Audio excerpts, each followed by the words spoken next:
Hi, I'm Leslie Koppel. I'm the Executive Director of RISE. The Women and Girls Fund has been a supporter for a very long time for a variety of programs. So the great thing about the Women and Girls Fund is that they're not afraid to try new things. And throughout the years, we've had the experience of many different programs that they've supported, but also they've given us the freedom to develop new programs. And I think that one of the strengths of the Women and Girls and the processes that they've employed over the years is that I've been able to meet many of the people who work on the Women and Girls Fund, and they've had the experience with the program. They're always doing site visits, and there's been a very interactive relationship between the people who are on the fund. It's not an anonymous group of women and men, but it's people who want to be active and involved and invest in their community. One of the big investments that the Women and Girls Fund did last year with RISE was to make an investment of unallocated funds. And unallocated funds in the nonprofit world are they're the golden unicorns, they're the rainbows, they're the things that say we believe in you and we know that you have the strength, the resilience, and the foundation to take this funding and do what's right with it and make people secure and help families. And the ability to keep our doors open is what the unallocated funds do. So it's a lot easier to give a pair of pajamas, and it feels really good when you're doing that. But in order to give those pajamas out, I need to keep the lights on and my doors open, and we need to be able to welcome people in a safe environment. And we needed to do so many things outside last year and buy tents and keep our fresh food fresh. With refrigerated carts and means like that. And so all of these things, the back end of giving is what unallocated funds do to make it possible for us to provide programming. And last year for RISE and for all of our nonprofit partners was a time of sort of go big or go home.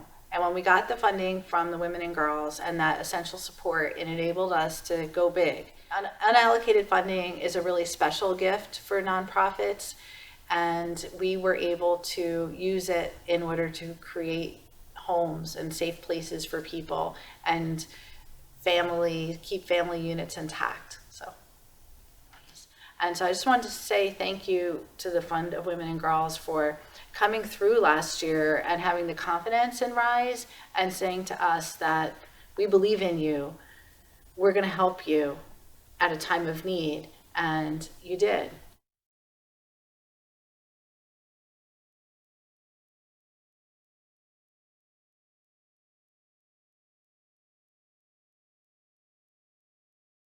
Hello, my name is Alma Garcia. I'm the Executive Director of Puerto Rican Community Center.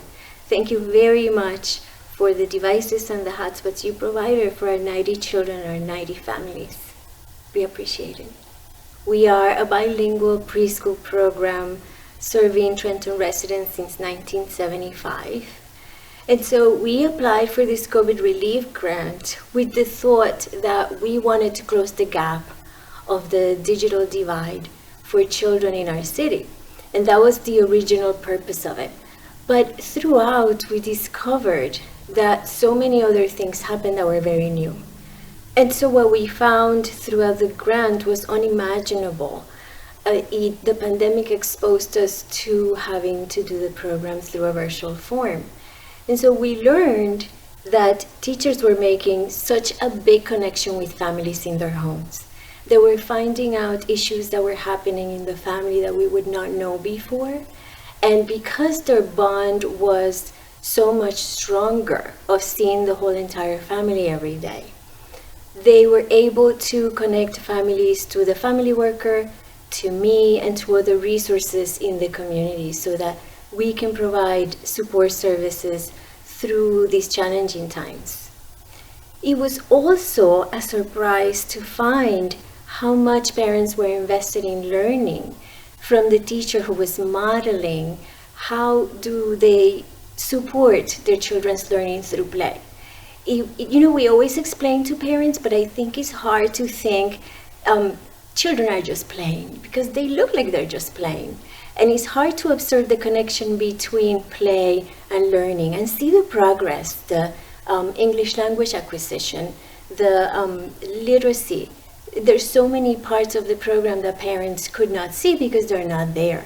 So throughout the pandemic and parents being able to sit with teachers through circle time and other parts of the day, the teachers model for them. And so it was a totally new experience for the parents. It was also very surprising that children were interested in staying engaged in Zoom for hours. I would have never imagined that teachers would be able to pull that off. It was surprising how many more advantages we were able to obtain just from being able to have the tablet and the hotspot in every home. There's another thing that I think was very powerful, and is that we were not aware of the lack of technology capacity for parents. When the pandemic happened, everything had to be done online, and many of our parents did not even have an email address.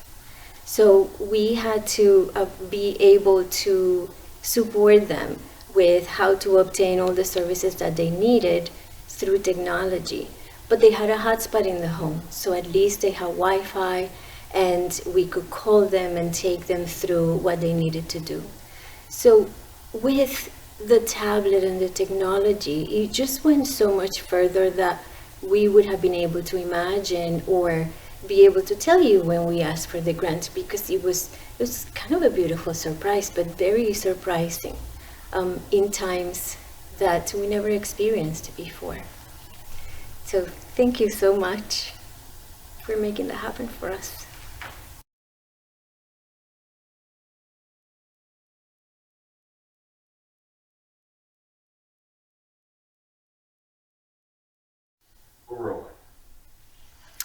Hi, my name is Maritza, and I am from the Children's Home Society of New Jersey. And on behalf of the organization, we want to thank the Funds for Women and Girls for supporting our Amar community-based doula program in 2020 and 2021. You have helped 70 women deliver healthy babies in Mercer County. In New Jersey, we know that low-income Hispanic and Black women are more likely to die during childbirth, and their babies are more likely to die during their first year of life. During the pandemic, we have seen how our community-based doulas have truly served as first responders, being there during the time of highest need, during time of grief and loss and change. For those of you who may not know what a community doula is, they are community educators who are trained professionals who provide prenatal, labor and delivery, and postnatal support for women during their most significant time in their lives. Although they're not medical professionals, they are part of the women's team and they're there to support them. And we really saw this during the pandemic, where our doulas were actually supporting women who were COVID positive or spouses who were also COVID positive. And they did this during long hours, oftentimes holding their hands for 15 or 18 hours at a time. Our community doulas come from our community. They're trusted members of their community and provide the cultural and linguistic needs that they need.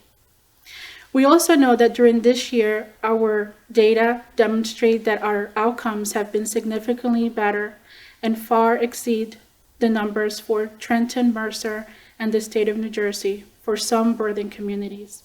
We know that our Amar doulas have supported births that are higher in birth weight, higher in breastfeeding rates, higher in initiation rates, and higher in full-term birth. We also know that our Amar doulas have supported women who've used far less epidural and C-sections. But one of the things that we're also very proud about is the fact that this supports women throughout the entire state of New Jersey. We have also supported our New Jersey Medicaid office and the Department of Health to make sure that we help them inform their policies and their decisions to support doula care, community health workers, and pregnant women throughout the state. We want to thank the fund for helping us fulfill our mission of saving children's lives and building healthy families.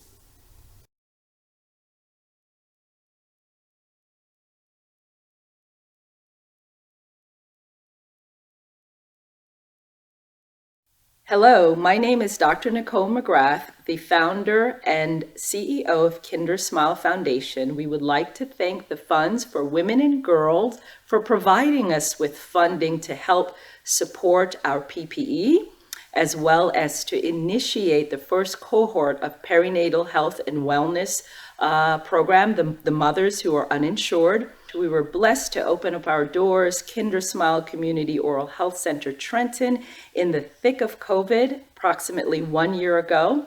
The funding was able to provide necessary access to care for the underserved and the uninsured population. More specifically, we were able to provide much needed access to oral care for the perinatal health and wellness, our first cohort of mothers. It's been a blessing. We've been able to provide the comprehensive dental services for a mother who presented to us with absolutely no insurance. She was referred from Capital Health, which is one of our community organization partners, and she was partially edentulous. And because she was partially edentulous, and I believe in her second trimester, she was unable to chew or masticate food to provide the nutrients for her unborn child. And it was due to your generosity and your funds that allowed this mother to get upper and lower dentures. So as her treatment was completed, she was smiling. She's able to go out into her community, but most importantly, to deliver a healthy baby. So we thank you so very much, and we look forward to a future partnership.